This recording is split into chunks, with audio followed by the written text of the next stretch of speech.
MDH की हल्दी मिर्ची धनिया करे कमाल। ये रंग दे, ये खुशबू दे, ये तीखा, ये कम पड़े। क्या निराला MDH मसाला।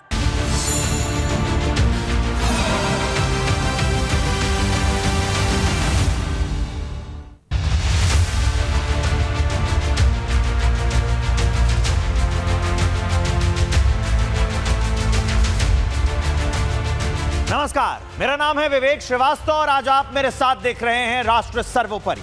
हमारी किताबों और साहित्यों ने हमें सिखाया है कि जब जुल्म बढ़ता है तो बगावत जन्म लेती है और जब शासन सोता है तो सड़कें बोलने लगती है। आज की खबर इन्हीं लाइन से जुड़ी हुई है। यह खबर यह सवाल पूछती है कि क्या फाइलें सिर्फ चुनावी साल में खुलती हैं? क्या रोड की मरम्मत सिर्फ वोट मांगने के दौरान होती है? क्या टोल सिर्फ वसूली का लाइसेंस है या फिर यह मान लिया गया है कि जनता सह लेगी? वारे कमाल की व्यवस्था। टोल वसूलने में स्पीड 100 की है लेकिन सड़क बनाने की स्पीड 10 की है और जवाब देने की स्पीड 0, 0। हुकूमतें आई, हुकूमतें गई, मगर गड्ढे वहीं के वहीं हैं। आज सवाल यह भी है कि क्या सड़क बनवाने वालों के लिए गोलियां चलेंगी और यह तरीका कितना सही है? सड़क बनवाने के दूसरे तरीके भी हैं। मध्य प्रदेश के ग्वालियर भिंड इटावा नेशनल हाईवे 719 पर बने बरेठा टोल प्लाजा पर फायरिंग हो गई। युवक पर्ची गिराकर चले गए और उसमें लिख दिया कि चाहे नेताओं की फ्लैट बेचने पड़े, हाईवे का काम चालू चाहिए। लेकिन सोचिए कि आज मुद्दा सिर्फ फायरिंग है क्या? मुद्दा है वो हताशा जो पर्ची के रूप में फायरिंग के बाद गिराया गया है। मुद्दा है वो कुंभकर्णी सिस्टम जो सोया हुआ है और जो हर हादसे के बाद कहता है कि जांच होगी। लेकिन जनता पूछ रही है कि सड़क कब बनेगी, क्योंकि जिन्होंने पर्ची गिराई वो इसलिए गिराकर गए कि एक रोड हादसे में उनका जानने वाला मर गया। इस अनियमितता की वजह से उनका कोई अपना मर गया। सवाल गोली चलाने वालों से भी है, लेकिन उससे बड़ा सवाल यह है कि क्या जनता टोल दे, सरकार वादे दे, सड़क पर गड्ढे दे और जब आवाज उठाई जाए तो सिस्टम सिर्फ केस दे दे, आवाज दबा दे।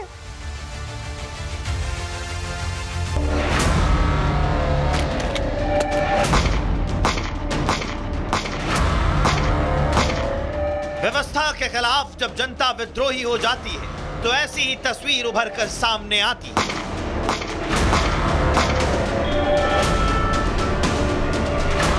जब जनता में असंतोष की आग सुलगती है तो वो अक्सर विद्रोह का रूप ले लेती है। लेकिन सबसे बड़ा सवाल यह है कि क्या सिस्टम और व्यवस्था से लड़ने का यह तरीका सही है? भोपाल के अंदर भी यहाँ पे रेस्टोरेंटों में जाकर खुलेआम मारपीट होती है और भी जगह कई जगह पे इस तरह की घटनाएं हो रही हैं। इससे प्रतीत है कि अपराधियों के हौसले बुलंद है। प्रदेश की वर्तमान स्थिति जो न्यायिक व्यवस्था है और जिस प्रकार से पुलिस महकमे में जो हर जगह विफलता दिखाई जा रही है वो एक आम आदमी के लिए बड़े परेशानी का विषय है। व्यवस्था से टक्कर लेने की जो कहानी हम आपको बता रहे हैं ये किसी OTT प्लेटफॉर्म की वेब सीरीज का पहला सीजन नहीं है, बल्कि सिस्टम के सताए लोगों का सच है। इस सच को जाहिर करने का तरीका बेशक गलत है। तस्वीरें मध्य प्रदेश के ग्वालियर भिंड इटावा नेशनल हाईवे 719 पर बने बरेठा टोल प्लाजा की हैं। दो युवक मुंह पर कपड़ा लपेट कर आते हैं, टोल प्लाजा पर ताबड़तोड़ गोलियां चलाते हैं।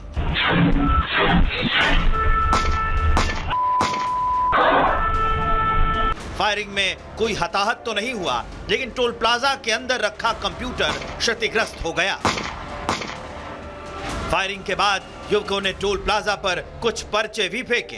इन पर्चों में जो लिखा था उसे पढ़कर अब हर कोई हैरान है। पर्चे में लिखा था, नेताओं को भले ही अपने फ्लैट बेचने पड़े, इस हाईवे का काम अब चालू होना चाहिए। अगर कार्य चालू नहीं हुआ तो इससे भी बड़ा काम करने को तैयार है। सरकार अंधी हो चुकी है। भिंड से ग्वालियर इस 80 किलोमीटर के इलाके में मौत के आंकड़े हद से पार है। हाईवे बनाओ या टोल हटाओ, आकाश भदौरिया जैसा अब कोई नहीं मरेगा। फायरिंग करने वाले युवकों ने चिट्ठी में जिस आकाश भदौरिया का जिक्र किया है उसकी मौत कुछ दिन पहले शिवरात्रि के दिन सड़क हादसे में ही हुई थी। कुछ क्रांतिकारी युवा साथी बरेठा टोल टैक्स पर नेशनल हाईवे 719 का जो टोल टैक्स है, बरेठा टोल टैक्स, उस पर जाते हैं और ताबड़तोड़ फायरिंग करते हैं। मैं उन युवाओं को सलाम करता हूँ, उन क्रांतिकारियों को सलाम करता हूँ। आपने सरकार की आंखें खोलने का काम किया, यहाँ के नेताओं की आंखें खोलने का काम किया।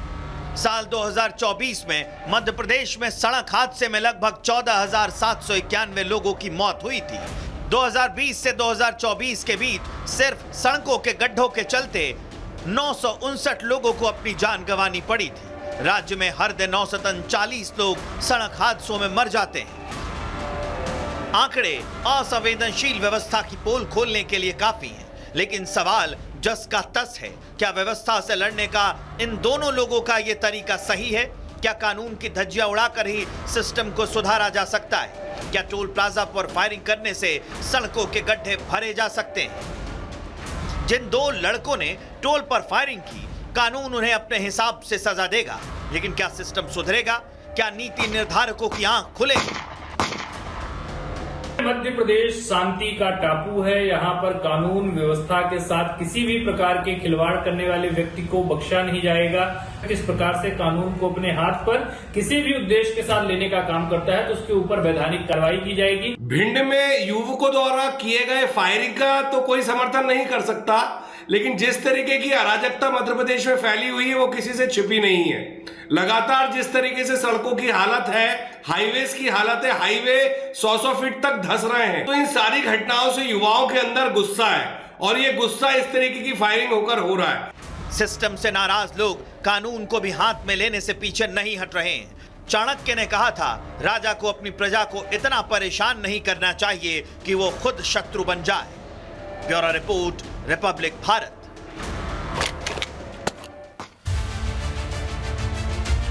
ये खबर जानने से पहले ये जानिए कि किताबों में लिखा गया है कि किसी एक निर्दोष की मौत पूरी मानवता की हार है। और अगर ये लाइन सही है तो आज गौतम बुद्ध नगर में मानवता हार गई। गौतम बुद्ध नगर सुनने में कितना अच्छा लगता है।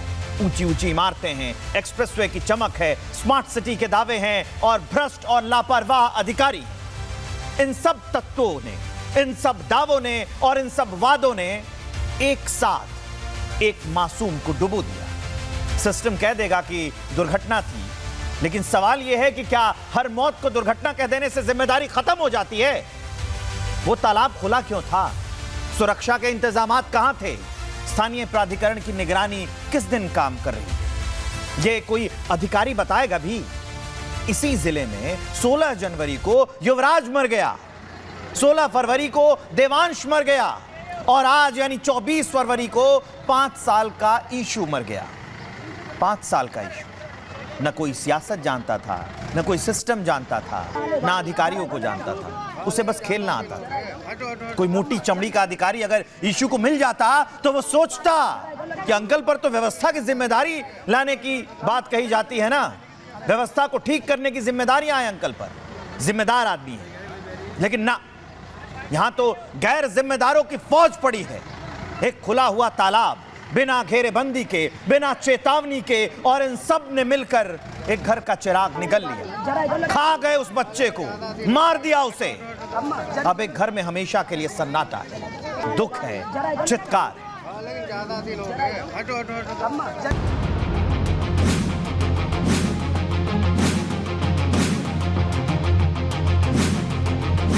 अगर सरकारी सिस्टम की आत्मा होती तो क्रेन पर लटकी इस बच्चे की लाश को देखकर कांप जाती। लेकिन जो निर्जीव होता है, जो बेजान होता है, जो सिस्टम मर चुका होता है, वो प्रतिक्रिया कहां देता है? अगर नोएडा का सरकारी सिस्टम जिंदा होता तो पिछले 2 महीने में युवराज, देवांश और ईशू मौत के तालाबों में ना समाये होते। सिस्टम ने तीनों को एक ही तरीके से मारा। 27 साल के इंजीनियर युवराज की कार खुले गड्ढे में गिरी तो 3 साल के मासूम देवांश की तालाब में डूबने से मौत हो गई। लेकिन सिस्टम नहीं जागा। आज सिस्टम ने 5 साल के ईशू की जान ले ली। 2 बजे इन्हें मेरे लाते, 2 बजे से फिर 1:45 पे ऐसे लिख कर गए इनते। तो हमने कही बेटी आएंगे, कही हाँ। फिर हमें ना पता लिख रहे कहाँ है। फिर इधर काम पे से आए, हमें बच्चा ढूंढते रहे, हमें मिले ही नहीं। हमें 7 दिन बाद पता चला है। तालाब में डूबा हुआ किसी ने देख लिया तब मुझे पता चली है। पुलिस वालों ने फ़ोन किया तब मैं देखने गया, हमने यही बच्चा मेरा है। मैं 2 बार हुआ, किसी ने देखा, उन्हें चौकी पे फ़ोन करा है तो वे आए हैं तो बच्चा मेरा निकला है। गौतम बुद्ध नगर के बिसरख के चिपियाना गांव का रहने वाला 5 साल का मासूम ईशु 18 फरवरी से लापता था। परिवार ने जगह जगह ईशु को ढूंढा, सिस्टम से ईशु को तलाश करने की गुहार लगाई, लेकिन सिस्टम ईशु को ना तलाश सका। परिवार को चिपियाना गांव के तालाब से आज ईशु की लाश मिल गई। ग्रेटर नोएडा के चिपियाना गांव के एक तालाब से 5 साल के बच्चे का शव बरामद किया है। स्थानीय लोग और परिवार के बीच काफ़ी ज़्यादा आक्रोश है। उनका ये कहना है कि बच्चा खेलने के लिए घर से निकला था, लेकिन अचानक से तालाब में गिर जाता है और 5 से 6 दिन बाद बच्चे का शव तालाब से बाहर निकाला जाता है। तस्वीर आप देख सकते हैं, ये चिपियाना गांव के बीचे बीच एक बड़ा सा आपको तस्वीरों में तालाब नजर आ रहा है। यहीं से कल शाम के समय पुलिस ने क्रेन की मदद से बच्चे का शव यहाँ से बरामद किया है। सवाल यह है कि इंजीनियर युवराज की मौत के बाद ग्रेटर नोएडा अथॉरिटी ने सभी डेथ पॉइंट को ढकने का दावा किया था, फिर कैसे ईशु की मौत तालाब में डूबकर हो गई? हो सकता है अथॉरिटी के मूर्छित अधिकारी फिर से जाग जाएं, ईशु के मौत के जिम्मेदारों की लिस्ट बनाई जाए, अधिकारी चिन्हित किए जाएं, लेकिन युवराज और देवांश की तरह ईशु तो चला गया। अब चाहे जो होता रहे। तो मैंने देखा यहाँ पे मेरे को कुछ दिखाई दिया पड़ा हुआ, तो ये पास में हमारा मकान है, फिर डंडा जैसे लेकर आया ना उसको, फिर मैंने डाल के उसको देखा तो मुझे लगी डेड बॉडी किसी बच्चे की। 5-6 साल का बच्चा था, तो कई दिन से बॉडी पड़ी हुई थी शायद। यहाँ आए दिन किसी न किसी नन्हे बच्चे की जान जाती है, लेकिन ग्रेटर नोएडा प्राधिकरण के अधिकारियों पे अभी तक कोई भी जू नहीं रेंगी है। कई बार शिकायत गई है, लेकिन अब तक भी कोई भी कार्रवाई नहीं होती है। ईशु कातिल सिस्टम की फाइलों में मौत का एक और केस बनकर रह गया। परिवार का रो रो कर बुरा हाल है। बच्चा तालाब तक कैसे पहुंचा, इसकी जांच की जा रही है। Bureau report, Republic Bharat.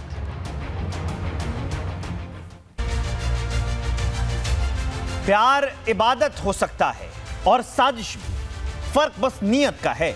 लेकिन आजकल मोहब्बत का झांसा देकर, मजबूरी को हथियार बनाकर धोखा किया जा रहा है, धंधा किया जा रहा है, धमकी दी जा रही है और इस्लाम फैलाया जा रहा है। इन जाहिलों ने, जिन्होंने इस्लाम फैलाने का मुगालता पाल रखा है, उन्हें खुद नहीं पता कि इस्लाम की किताबें क्या कहती हैं।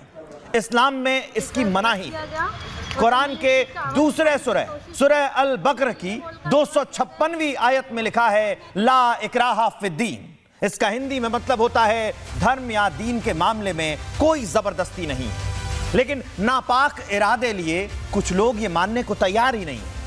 भोपाल में अमीन और आफरीन नाम की 2 बहनें धर्मांतरण की फैक्ट्री चला रही थीं। तो सवाल सीधा है कि जब खुद इस्लाम कह रहा है कि धर्म में कोई मजबूरी नहीं है, तो फिर ये जबरन, छिपकर, धमकाकर धर्मांतरण किस किताब से पढ़ाया जा रहा है? भाई, ये इबादत नहीं है। ये क्यों नहीं समझते हैं आप लोग?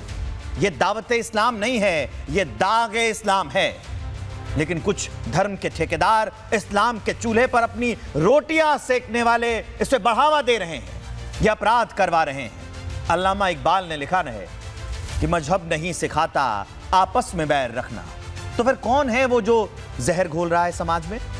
याद रखिए कि जो बैर से, भय से और ब्लैकमेलिंग से धर्म बदलवाए, वो ना कानून का है ना खुदा का है। और हमें आपको ये अंतर समझना होगा कि हमारी ये लड़ाई किसी धर्म के खिलाफ नहीं है, ये लड़ाई है धर्म के नाम पर चल रहे अपराध के खिलाफ।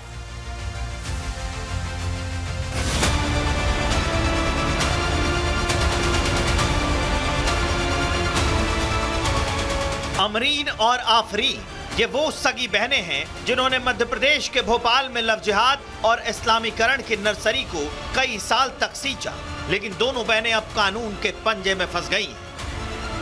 देश में लव जिहाद के मामले सिर्फ मुस्लिम लड़कों की पहचान छिपाकर हिंदू लड़कियों को प्रेम जाल में फंसाने तक सीमित नहीं रह गए हैं। मामला अब इस्लामीकरण की साजिशों से बहुत आगे निकल गया है।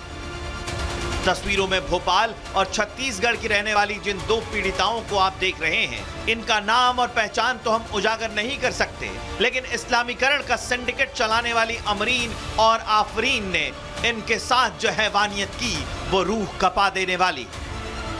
धर्मांतरण जिहाद की शिकार हुई पीड़िताओं के मुताबिक साल 2023 में एक मॉल में उनकी मुलाकात अमरीन से हुई थी। अमरीन ने 10,000 रुपए महीने पर बच्ची को संभालने का काम दिलाने का झांसा देकर उसे अशोका गार्डन के इलाके में एक घर पर रख लिया। इसके बाद पीड़िता को सागर रॉयल विला वाले मकान बुलाया जाने लगा। यहाँ अमरीन बॉयफ्रेंड चंदन के साथ रहती थी और यहीं पर पीड़िताओं के इस्लामीकरण की नींव पड़ी।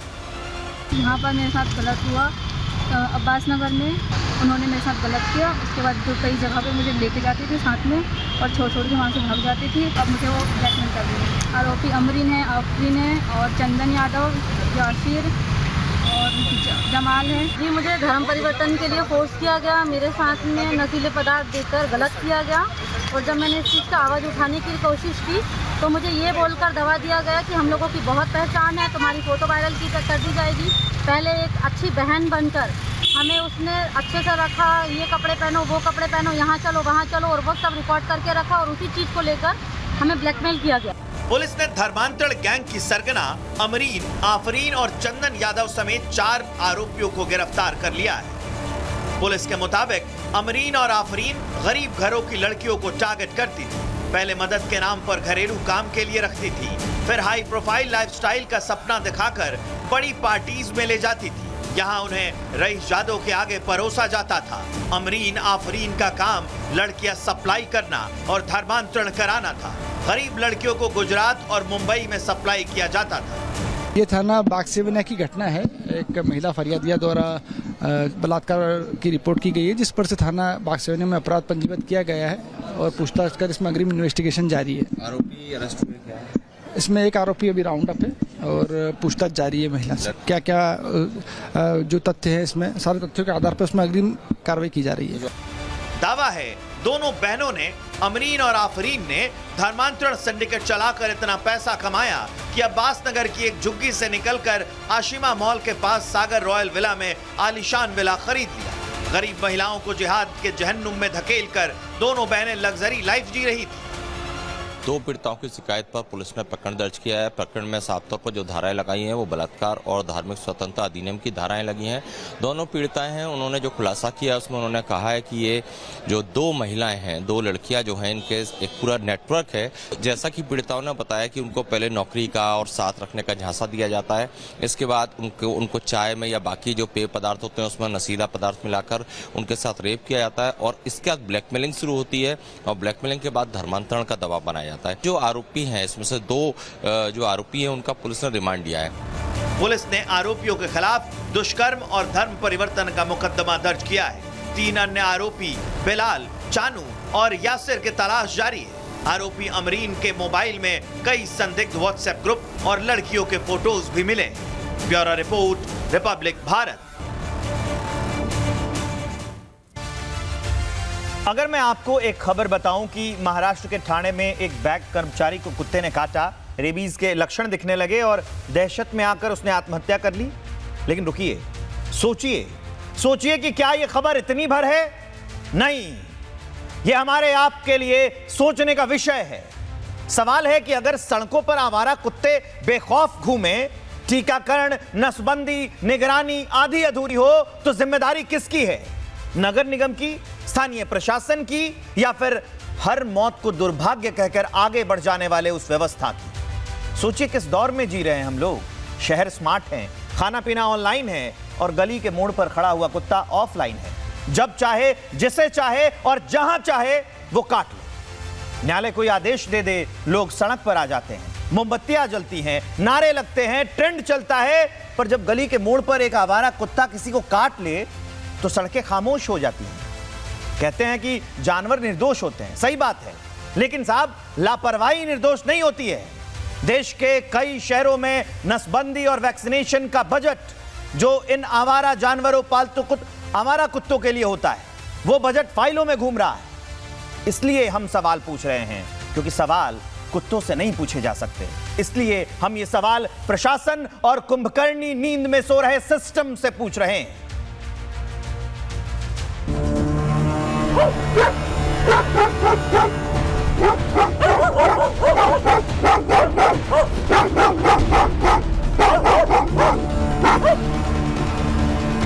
महाराष्ट्र के ठाणे में रहने वाले 30 साल के विश्वनाथ अमीन की जिंदगी उसका डर ही ले लेगा, ये किसी ने नहीं सोचा था।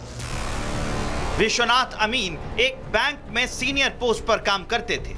नौकरी में रहते हुए विश्वनाथ को कभी डर नहीं लगा, लेकिन एक आवारा कुत्ते ने जब विश्वनाथ अमीन को काटा तो विश्वनाथ की अच्छी खासी दुनिया को दहशत ने घेर लिया। आते जाते सोते जागते विश्वनाथ अमीन के दिमाग में सिर्फ एक ही बात चलती थी कि वो जिंदा रहेगा या नहीं। कल्याण ईस्ट के तिसगांव नाका इलाके की सहजीवन सोसाइटी में रहने वाले विश्वनाथ अमीन को कुछ दिन पहले एक आवारा कुत्ते ने काट लिया था। दावा है विश्वनाथ अमीन ने रेबीज का इंजेक्शन भी लगवाया था, लेकिन कुछ दिन बाद उसे रेबीज के लक्षण महसूस हुए तो विश्वनाथ अमीन बुरी तरह से डर गया। रेबीज होने के भय से विश्वनाथ अमीन सदमे में चला गया और इस डर से बाहर निकलने के लिए विश्वनाथ अमीन ने आत्महत्या कर अपनी जिंदगी खत्म कर ली।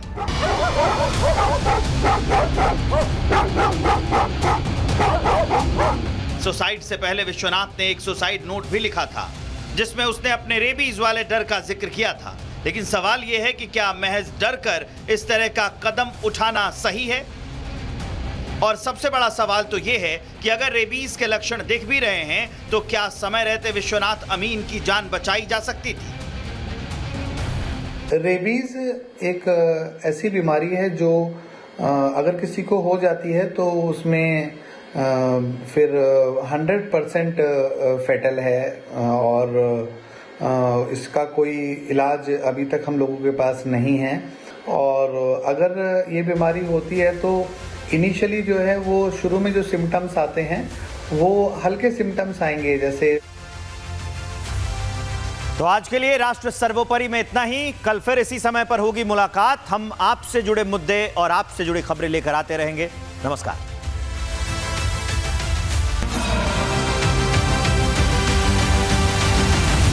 अब आया असली स्वाद। अब आया स्वाद। जब स्वाद के पड़े हो लाले तो MDH का चंकी चाट मसाला डालें। MDH का चंकी चाट मसाला। MDH